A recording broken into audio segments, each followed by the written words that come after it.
and thank you for joining me for today's process video.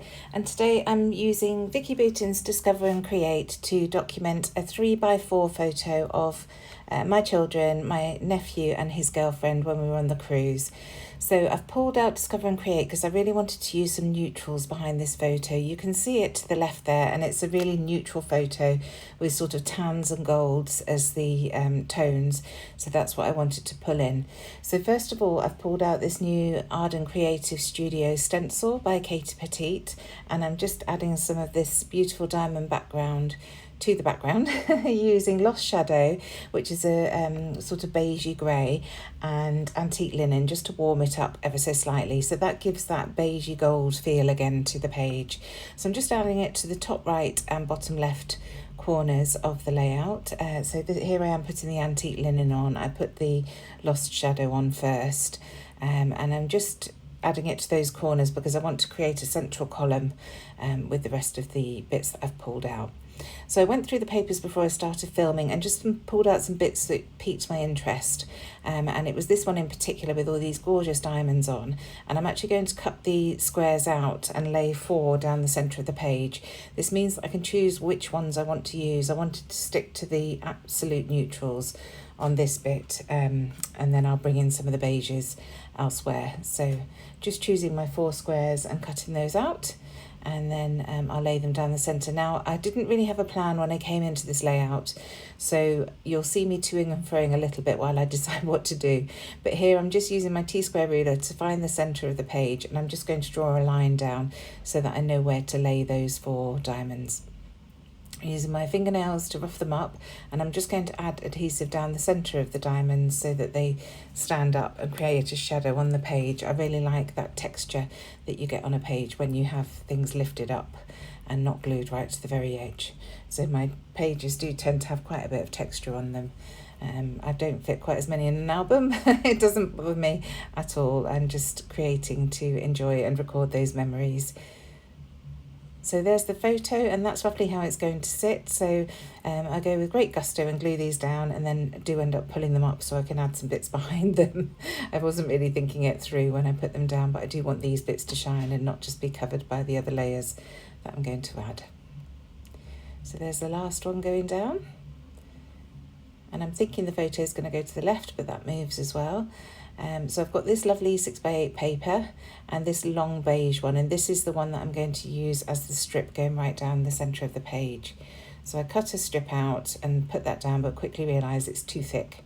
It's covering up too much of the diamond, so I'm going to just trim this down and then try again. And then in the end I decide that it's probably better underneath those diamonds rather than on top. So you'll see the process here. I put it there and then cut another layer to add underneath to the left, and then another one as well. I've got this gorgeous notebook piece from the Paper E-Pack, and I wanted to use that so that I could add a little bit of journaling, so I'm adding that to the left, and I try adding a piece to the right but quickly realise that it's not going to work, and I'm much happier adding it to the left here. So this is where I decide that I'm going to move the photo to the right because I've got all those layers of papers to the left, and then I want to tuck this long piece behind those diamonds. So it means pulling them back up again, but I've got that lovely pencil line that I put on at the beginning to guide me.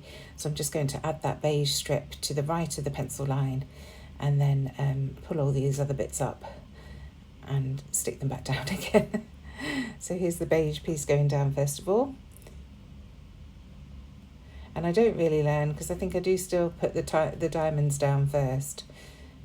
Oh no, I start and then realise that I need to put the layers, so all is not lost. So just popping that piece down there, just checking that I'm happy with where these are going, and then I can tuck that other piece into the left. So that's all stuck down apart from that last piece, and then I can focus on matting the photo and deciding where to go with that. So just curling up those edges to get that texture that I'm talking about. And that's where the photo is going to sit. And that papery piece was folded in half. It was 2 notebook pieces, one with plain paper and one with lines. So I've kept the line to the left so I can do my journaling, and then the plain piece to the right, just for balance really, because I had that one piece there on the left. I thought it'd be nice to turn it around through 90 degrees and add that to the right. So I've used that beige paper again just to use as a partial matte on the photo. First of all, I'm going to matte it all in white just to get that lovely clean border. And then I'll add that beige to the left, and then I'll add another matte just to even it out. And I'm going to use that lovely grey paper that you can see there. Again, I think this is from the 6x8 paper pad. But you can see how I've pulled out all those neutrals, and the neutrals leaning gold or beige. So this picture is the 4 of them in the lift. It was the first day on our cruise, and they'd gone off to explore. It was so exciting that they were going out on their own. They had their own cabins, and it was just wonderful. Great to see them all growing up together. So that's where the photo is going to sit. I just noticed that I cut it slightly wonky, so I'm just fixing that, and then that will be glued down there. And then I'm going to see what other elements I can add once that's down, just using my T-square, of course, to check that it is straight. So I die cut this Rome arrow from craft cardstock using one of the Hey Little Magpie dies. This is one of the travel sets that we've got in the shop. I just thought it would work really nicely with this photo, and it really does. So I'm just going to pop it up onto foam pads, and it's been designed so that the edges are wide enough to hold foam pads so that you can raise it up over your page, and that just holds it nicely on top of that photo there. So moving it down slightly, and that's where it's going to sit. So just pulling off those backings, and then I'll pop that on that journaling card, and then I can add my journaling above it. And then I wanted to go through the stickers to see what I could find here. Straight away I find the word unplug, and they really did on this holiday. They just got stuck in and weren't stuck to their phones all the time, which was nice to see. And then this lovely banner at the top that says Memories in Motion, which I thought was nice. So just looking through to see if I can find anything else. And I spot this circle, which I think will add nicely to the right-hand side there. And these are those washi stickers that Vicki does so well, or did so well. I don't really know what's going to happen now that she's with 49 and Market. I hope they bring back the papery pieces because they're just fabulous packs. And then that heart, again, it's the washi sticker.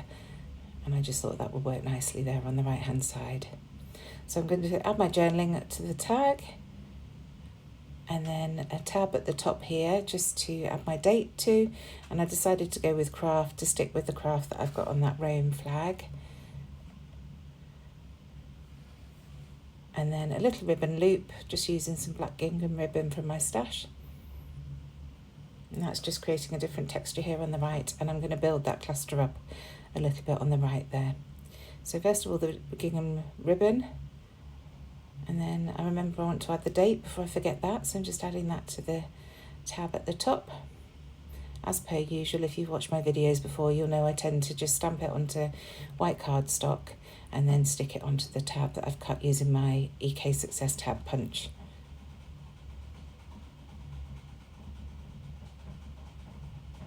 So now I'm putting out these Tim Holtz words. I love these stickers. They're really nice phrases, very generic. So that one says, and so the adventure begins. And then I had another one that says, life was meant for a great adventure. Another one that says, live, create, tell the story. We've got choose to see the good stuff, and today is full of possibilities. And I really love how that extends the lines horizontally across the page, and it just finishes it off really neatly for me.